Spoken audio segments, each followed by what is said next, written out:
ወደ ኢየሩሳሌም ቀርበው በደብረ ዘይት ወደ ቤተ ፋጌ ሲደርሱ ያን ጊዜ ኢየሱስ ከደቀ መዛሙርቱ ሁለቱ ላከ፣ እንዲህም አላቸው፣ በፊታችሁ ወዳለችው መንደር ሂዱ። በዛን ጊዜ የታሰረች አህያ ውርንጭላዋም ከእርሷ ጋር ታገኛላችሁ፣ ፈታችሁም አምጡልኝ። ማንም ስለምን ትፈትታላችሁ ብሎ ቢጠይቃችሁ እንዲሁ ለጌታ ያስፈልገዋል በሉ አላቸው። የተላኩትም ሄደው እንዳላቸው አገኙ። እነርሱም ውርንጭላይቱን ሲፈቱ ጌቶቹ ውርንጭላይቱ ስለምን ትፈቱታላችሁ አሏቸው። እነርሱም ለጌታ ያስፈልገዋል አሉ። ለጽዮን ልጅ እነሆ ንጉሥሽ የዋህ ሆኖ በአህያና በአህያይቱ ግልገል በውርንጭላይቱ ተቀምጦ ወደ አንቺ ይመጣል በሏት ተብሎ በነቢይ የተነገረ ይፈጸም ዘንድ ይህ ሆነ። ደቀ መዛሙርቱም ሂደው ኢየሱስ እንዳዘዛቸው አደረጉ። አህያይቱና ውርንጭላውም አመጡለት። ልብሳቸውም በእርሷ ላይ ጫኑ፣ ተቀመጠባቸውም። ከሕዝቡም እጅግ ብዙዎች ልብሳቸው በመንገድ ላይ ያነጠፉ፣ ሌሎችም ከዛፍ ጫፍ ጫፍ እየቆረጡ በመንገድ ላይ ያነጥፉ ነበር። የሚቀድሙትም ሕዝብ የሚከተሉትም ሆሳዕና ለዳዊት ልጅ በጌታ ስም የሚመጣ የተባረከ ነው፣ ሆሳዕና በአርያም እያሉ ይጮኹ ነበር። ወደ ደብረ ዘይት ቁልቁለትም አሁን በቀረበ ጊዜ ደቀ መዛሙርቱ ሁላቸው ደስ እያላቸው ተአምራትን ስላዩ በታላቅ ድምፅ እግዚአብሔርን ያመሰግኑ ጀምረው በጌታ ስም የሚመጣ ንጉሥ የተባረከ ነው፣ በሰማይም ሰላም በአርያም ክብር አሉ። ከሕዝቡም መካከል ከፈሪሳውያንም አንዳንዱ መምህር ሆይ ደቀ መዛሙርትህንም ገሥጻቸው አሉት። መልሰውም እላችኋለሁ እነዚህ ዝም ቢሉ ድንጋዮቹ ይጮኻሉ አላቸው። ሲቀርብም ከተማይቱ አይቶ አለቀሰላት፣ እንዲህ እያለ ሰላምሽን የሚሆነውን በዚች ቀን አንቺስ እንኳን ብታውቂ፣ አሁን ግን ከዓይንሽ ተሰውረዋል።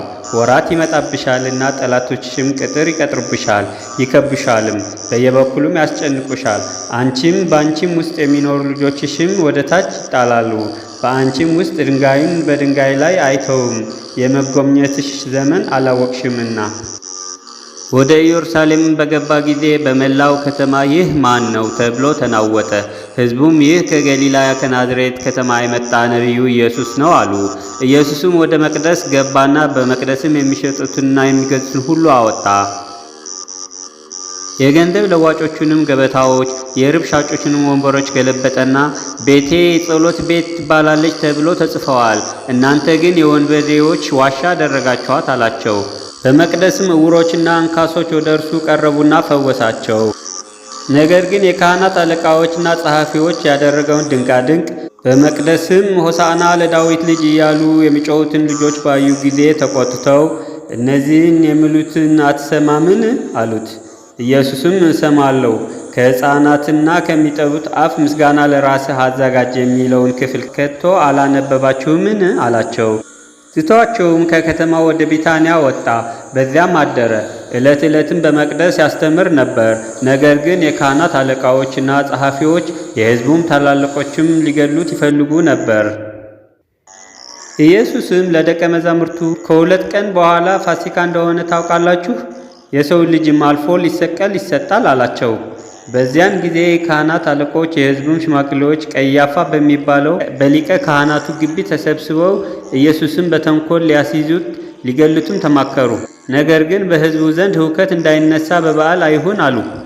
ኢየሱስም በቢታንያ በለምጻሙ በስምዖን ቤት ሳለ አንዲት ሴት ዋጋው እጅግ የበዛ ሽቶ የሞላውን የአልባስቶ ብልቃጥ ይዛ ወደ እርሱ ቀረበች። በማዕድ ተቀምጦ ሳለ በራሱ ላይ አፈሰሰችው። ደቀ መዛሙርቱን ይህን አይተው ተቆጡና ይህ ጥፋት ለምንድን ነው? ይህ በብዙ ዋጋ ተሽጦ ለድሆች ሊሰጥ ይቻል ነበርና አሉ። ኢየሱስም ይህን አውቆ እንዲህ አላቸው፣ መልካም ሥራ ሰርታልኛለችና ሴቲቱን ስለምን ታደክሟታላችሁ? ድሆች ሁልጊዜ ከእናንተ ጋር ይኖራሉና እኔ ግን ሁልጊዜ ከእናንተ ጋር አልኖርም። እርሷ ይህን ሽቶ በሰውነቴ አፍስሳ ለመቃብሬ ያደረገች።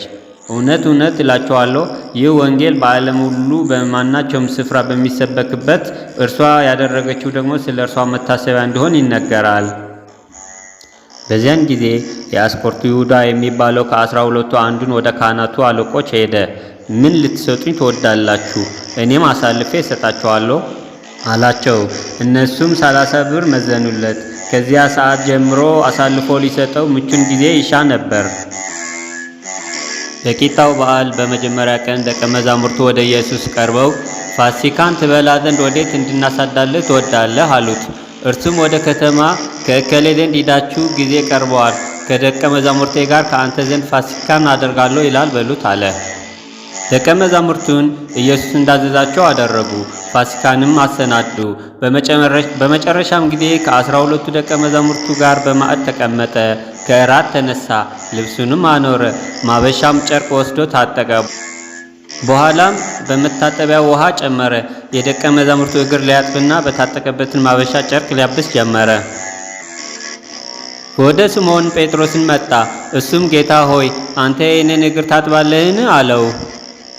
ኢየሱስም መልሶ እኔ የማደርገውን አንተ አሁን አታውቀውም፣ በኋላ ግን ታስተውለዋለህ አለው። ጴጥሮስንም የእኔን እግር ለዘላለም አታጥበውም አለው። ኢየሱስም ካላጠብኩ ከእኔ ጋር እድል የለህም ብሎ መለሰለት። ስምዖን ጴጥሮስን ጌታ ሆይ እጅንና ራሴን ደግሞ እንጂ እግሬን ብቻ አይደለም አለው። ኢየሱስም የታጠበ እግሩም ከመታጠብ በቀር ሌላ አያስፈልገውም፣ ሁለንተናው ግን ንጹሕ ነው።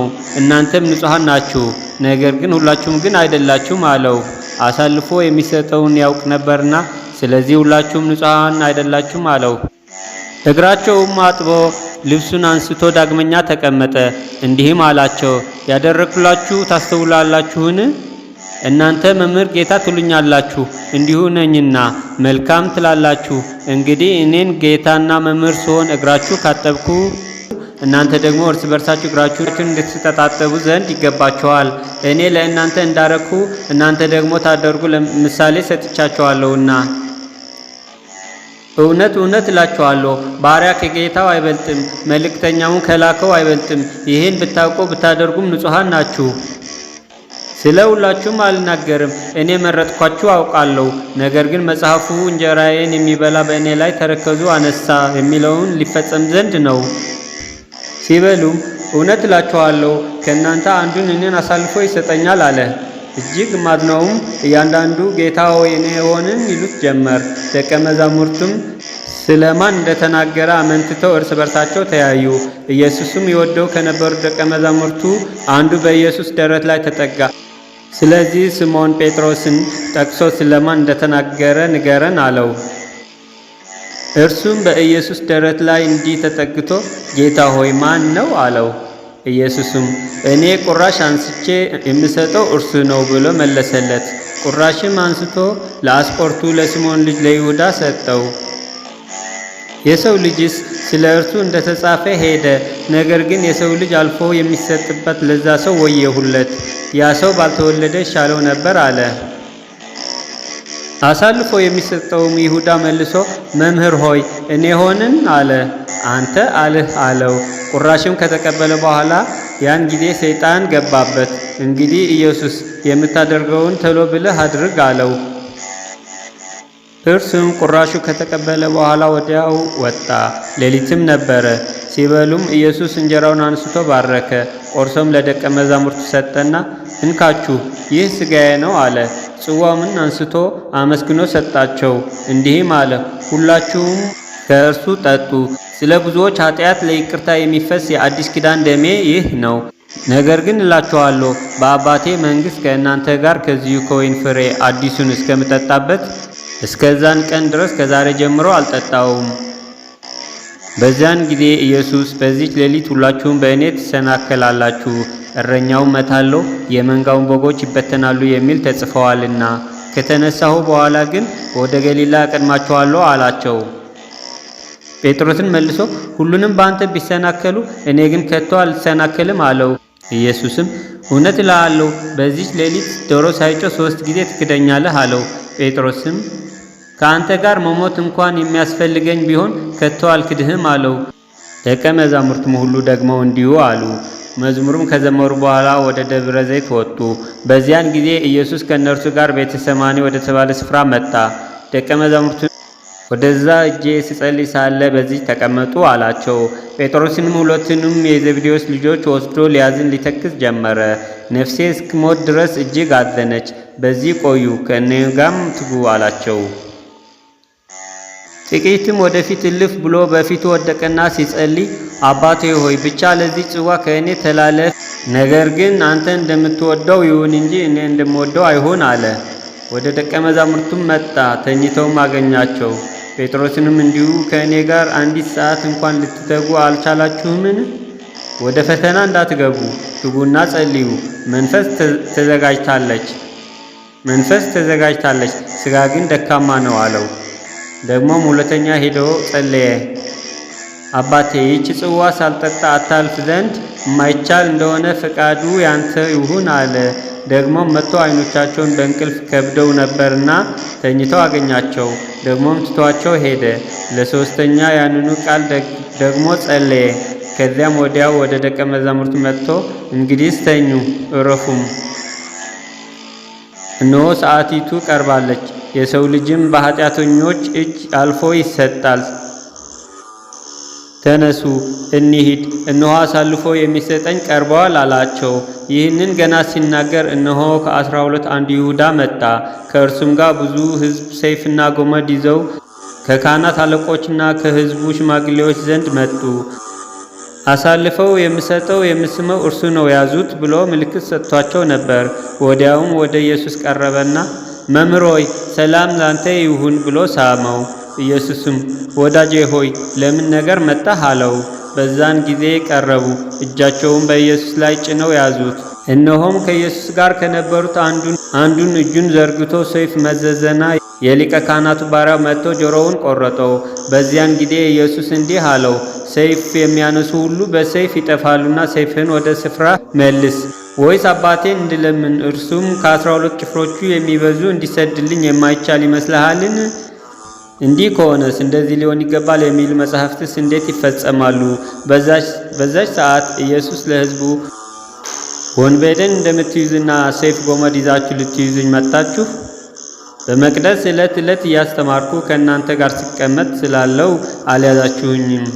ነገር ግን ይህ ሁሉ የሆነ የነቢያት መጽናት ይፈጸም ዘንድ ነው አለ። በዚያን ጊዜ ደቀ መዛሙርቱ ሁሉ ትተውት ሸሹ። ኢየሱስም የያዙት ጻፊዎች፣ ሽማግሌዎች ወደ ተከማቹበት ወደ ሊቀ ካህናቱ ወደ ቀያምባ ወሰዱት። ሁሉም የያዘውም ያዙት፣ ሁሉም የሚገዛውን አሰሩት። የሕያው አምላክ ልጅ አሰሩት።